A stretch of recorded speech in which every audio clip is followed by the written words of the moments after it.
তৈরি করবেন নারকেলের হালুয়া, সবাই খেয়ে বলবে নারকেলের সন্দেশ। এই হালুয়াটা এতটাই মজার, মুখে দিলেই মিলিয়ে যাবে আর মনে হবে বড় কোনো মিষ্টির দোকান থেকে কিনে আনা মিষ্টি বা সন্দেশ খাচ্ছি। সুপ্রিয় দর্শক, নতুন একটা রেসিপিতে সবাইকে ওয়েলকাম করছি। আমার আজকের রেসিপি নারকেলের হালুয়া। চলুন তাহলে কথা না বাড়িয়ে সরাসরি মূল রেসিপিতে চলে যাই। চুলায় একটা প্যান বসিয়ে দিয়েছি। চুলাটা কিন্তু অফ করা অবস্থায় প্যানটা বসিয়ে রেখেছি। আর এর মধ্যে দিয়ে দিচ্ছি একটা নারকেল কোড়ানো। এখানে একটা নারকেল কোড়া পুরাটাই আছে। সাথে দিয়ে দিচ্ছি একটু নারকেল কোড়ানো পানি। দিয়ে দিচ্ছি এখানে হাফ কাপ পরিমাণ চিনি। চিনিটা যদি লাগে তবে কিন্তু পরে অ্যাড করা যাবে। এবার হাতের সাহায্যে এটাকে খুব ভালো করে মেখে নিতে হবে। মাখাতে মাখাতে একটা সময় দেখা যাবে একটু পানি পানি ছেড়ে দিয়েছে। এই অবস্থায় বুঝতে হবে এটা পারফেক্টভাবে মাখানো হয়েছে। এবার চুলাটাকে অন করে দিয়েছি এবং চুলাটা মিডিয়াম আঁচে রেখেছি। অনবরত নাড়াচাড়ার উপরে এটাকে রাখতে হবে। কিছুটা সময় নাড়াচাড়া করার পরে দেখা যাবে কালারটা আস্তে আস্তে চেঞ্জ হতে শুরু করেছে আর আরও একটু পানি ছেড়ে দিয়েছে। এ পর্যায়ে কিন্তু চুলার আঁচটা মিডিয়াম আঁচেই রাখতে হবে আর এভাবে চেপে চেপে অনবরত নাড়াচাড়ার উপরেই রাখতে হবে। এ পর্যায়ে কিন্তু দেখতেই পাচ্ছেন নারকেলের থেকে অনেকটা পানি শুকিয়ে গেছে। তো আপনারা যদি কেউ গুঁড়া দুধটা অ্যাড করতে চান, এ পর্যায়ে কিন্তু আপনাকে গুঁড়া দুধটা অ্যাড করতে হবে। আমি অবশ্যই এখানে 3 টেবিল চামচ পরিমাণ গুঁড়া দুধ দিয়েছি। আর গুঁড়া দুধটা দিলে কিন্তু এই হালুয়ার টেস্টটা অনেক বেশি ভালো আসে।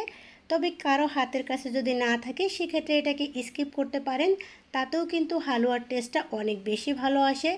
আমি কিন্তু আমার আম্মাকে ছোটোবেলা দেখেছি এটা শুধু চিনি আর নারকেল দিয়েই করেছে, সেটাও কিন্তু খেতে খারাপ লাগে না। তো সব কিছুকে খুব ভালো করে মিশিয়ে নিয়েছি। আর দুধটা দেওয়ার পরে কিন্তু এভাবে চেপে চেপে মিশিয়ে নিতে হবে। আর মেশানোর পরে যখন এভাবে হাত দিয়ে ধরে দেখবেন এভাবে কিন্তু দলা পাকালে ছুটে না যায়, সে পর্যায়ে কিন্তু এটাকে বুঝতে হবে যে হালুয়াটা একদম পারফেক্ট ফর্মে চলে এসেছে। আর এ পর্যায়ে চুলা থেকে নামিয়ে নিতে হবে। তো আমি যেটার মধ্যে হালুয়াটা কাটবো সেট করব, ফ্রির মধ্যে আমি সেট করব, তো এখানে একটু তেল মেখে নিচ্ছি যাতে করে খুব দ্রুতই হালুয়াটা উঠানো যায়, লেগে না যায়।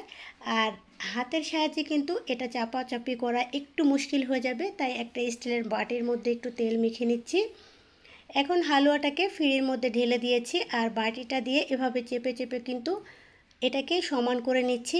আর এই অবস্থায় কিন্তু প্রচণ্ড গরম থাকে, তাই চেষ্টা করবেন কোনো বাটি বা কোনো স্প্যাচুলারের সাহায্যে করার জন্য, কারণ এটা হাত দেওয়া খুব মুশকিল।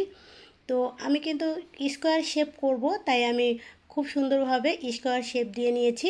তো আপনারা যে যেভাবে চাইলে এটা কিন্তু ডাইস দিয়েও আপনারা কাটতে পারেন বা সন্দেশের আকারও করতে পারেন। এবার হালকা একটু ঠান্ডা হওয়ার জন্য অপেক্ষা করবেন। ঠান্ডা হওয়ার পরে কিন্তু আপনাকে এটাকে কেটে নিতে হবে। খুব বেশি ঠান্ডা হলে কিন্তু এটা শক্ত হয়ে যাবে, কাটা যাবে না। জাস্ট হালকা হালকা গরম থাকা অবস্থায় এটাকে কেটে নিতে হবে। আমি কিন্তু এখানে প্রায় 10 মিনিট ওয়েট করেছিলাম। 10 মিনিট পরে আমি হালুয়াগুলোকে কেটে নিচ্ছি। আর কাটার পরে মনে হবে সাইড দিয়ে এটা ছেড়ে ছেড়ে দিচ্ছে, কিন্তু এখনও কিন্তু গরম আছে হালুয়াটা। এই অবস্থায় এভাবে করে নেবেন যেভাবে আমি স্ক্রিনে দেখিয়ে দিচ্ছি। তো সবগুলো হালুয়া কিন্তু আমি ঠিক একইভাবে কেটে নিয়েছি, তবে আমি আমার পছন্দ মতো কেটেছি। আপনারা ছোট বড় স্কোয়ার যে কোনো সাইজ অনুপাতেই কাটতে পারবেন। দেখেই বুঝতে পারছেন আমার একটা নারকেলে কিন্তু অনেকগুলো হালুয়া হয়েছে। আর এই হালুয়াটা এতটাই মজার হয়, যারা একবার না তৈরি করেছেন তৈরি করে দেখবেন, অনেক বেশি ভালো লাগবে। আমাদের এলাকাতে বিশেষ করে বিয়ে বাড়িতে এই হালুয়াটার প্রচলনটা খুব বেশি থাকে। মনে হয় এই হালুয়াটা না হলে বিয়েটাই অসম্পূর্ণ থেকে যায়। তো আজ এ পর্যন্তই। যদি হালুয়া রেসিপি কোনো অংশ একটু ভালো লাগে, please subscribe my YouTube channel, follow my Facebook page. আজ এ পর্যন্তই, বিদায় নিচ্ছি। সবাই অনেক বেশি ভালো থাকবেন। আল্লাহ হাফেজ।